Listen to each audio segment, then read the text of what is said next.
নমস্কার বন্ধুরা, কেমন আছো সবাই? আশা করছি সবাই খুব ভালো আছো। তোমরা কি কখনো খেয়াল করেছো মন্দিরে পূজা করার পর পুরোহিতরা কেন হাতে লাল কিংবা হলুদ রঙের সুতা বেঁধে দেয়? এই সাধারণ সুতা কি শুধু একটি ধর্মীয় রীতি, নাকি এর মধ্যে লুকিয়ে আছে হাজার বছরের আধ্যাত্মিক শক্তি ও রহস্য? আজ আমরা জানব হিন্দু ধর্মে সেই পবিত্র সুতা, যাকে অনেকে কালাভা কিংবা মৌলি বলে থাকে, এবং ধাগা সম্পর্কে এমন কিছু তথ্য যা হয়তো তোমরা আগে কখনো শোনোনি। চলো তাহলে শুরু করি। প্রথমে আমি তোমাদেরকে বলি যে ধাগা কী। ধাগা হচ্ছে হিন্দু ধর্মের একটি পবিত্র সুতাকে বলা হয়, যাকে আমরা রক্ষাসূত্র বলে থাকি। এই সুতো সাধারণত লাল হলুদ রঙের হয়ে থাকে, এবং পূজা কিংবা যজ্ঞের পর পুরোহিত আমাদের হাতে এই সুতা বেঁধে দেন। আর এই ধাগা শুধু সুতো নয়, এটা হচ্ছে আসলে রক্ষা বা সংকল্প এবং আমাদের আশীর্বাদের প্রতীক হিসেবে কাজ করে। এমনকি অনেক শাস্ত্রে বলা হয়েছে এই সুতো আমাদের মানুষের শরীর এবং মনের ওপর ইতিবাচক প্রভাব ফেলে এবং অশুভ শক্তি থেকে রক্ষা করে। এই কারণে আজও মন্দিরে পূজা করলে পুরোহিতরা হাতে ধাগা বেঁধে দেয় আমাদের। আর আমরা যে হাতে ধাগা পরি, এই ধাগা কিন্তু দেখবে অনেক হচ্ছে রং আছে। আর এই প্রত্যেকটা রং আধ্যাত্মিক দিক দিয়ে প্রত্যেকটা আ মানে অনেক প্রত্যেকটা জিনিসকে রিপ্রেজেন্ট করে।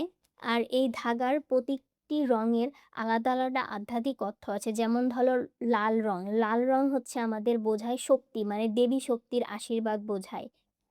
আর তোমার হলুদ রং বোঝায় জ্ঞান, পবিত্রতা এবং ভগবান বিষ্ণুর কৃপা। আর অনেক সময় এই ৩ টা আ একসাথে কে আমাদেরকে প্রতীক হিসেবে ধরা হয়। যেমন ধরো ত্রিদেবকে ধরা হয়। যেমন ব্রহ্মা, বিষ্ণু এবং মহেশ্বরের শক্তি হিসাবেও এই ধাগাকে ধরা হয়। এই কারণে ধাগা শুধু সুতো নয়, এটা আমাদের আধ্যাত্মিক সুরক্ষার বলয় হিসাবে কাজ করে। আর এই ধাগা বাঁধা, মানে আমাদের এই হিন্দু ধর্মে ধাগা বাঁধার একটি নির্দিষ্ট নিয়ম আছে। যেমন সাধারণত পুরুষেরা দেখবে তোমার ডান হাতে ধাগা বাঁধে এবং নারীরা হচ্ছে বাম হাতে সুতো বাঁধে।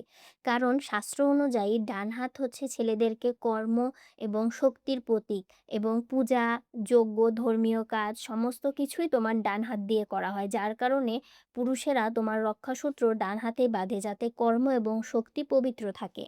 আর শাস্ত্র অনুযায়ী তোমার নারীরা বাম হাতে তোমার হচ্ছে কেন বাঁধে জানো? কারণ নারীদের বাম হাতকে বোঝায় শক্তি এবং স্নেহের প্রতীক ধরা হয়, এবং নারীকে শক্তির রূপ ধরা হয়। তাই তারা হচ্ছে বাম হাতেই তোমার রক্ষা কবচ বাঁধে। এবার তোমাদেরকে বলি হচ্ছে পুরাণের কাহিনী। তোমার এই ধাগা নিয়ে হিন্দু পুরাণে একটি বিখ্যাত কাহিনী আছে। একবার দেবতা রাজা ইন্দ্র আম তোমার হচ্ছে অসুরদের সাথে ভয়ঙ্কর যুদ্ধে যাচ্ছিলেন। তখন তার স্ত্রী আম শচীদেবী তার হাতে একটি পবিত্র সুতা বেঁধে দেন।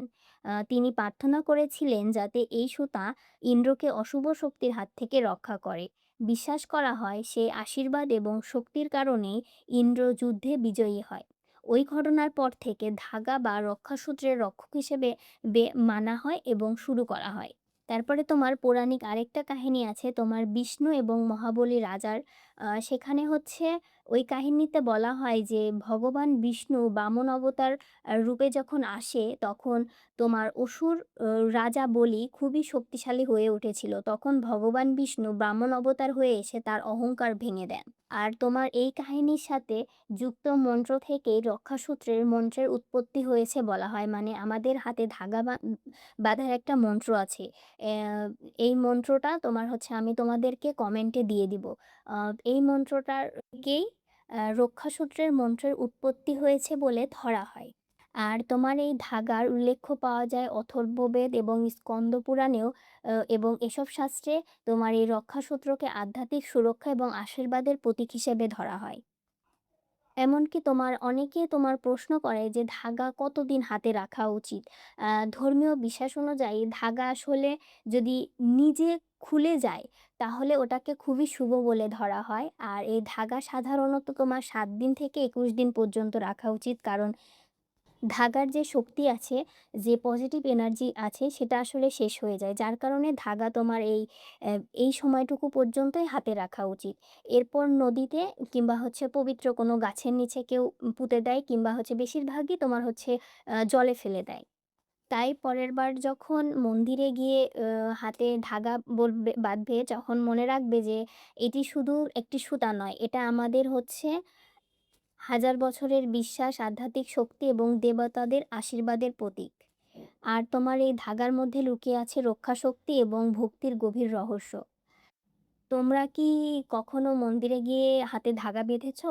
আর যদি তোমরা বিশ্বাস করো যে এই ধাগা সত্যিই আমাদের রক্ষা করে, তাহলে অবশ্যই কমেন্টে তোমরা মতামত জানাও। আজ এই পর্যন্তই। সবাই সুস্থ থাকো, ভালো থাকো। ভিডিওটি ভালো লাগলে লাইক করো, কমেন্ট করো, সাবস্ক্রাইব করো।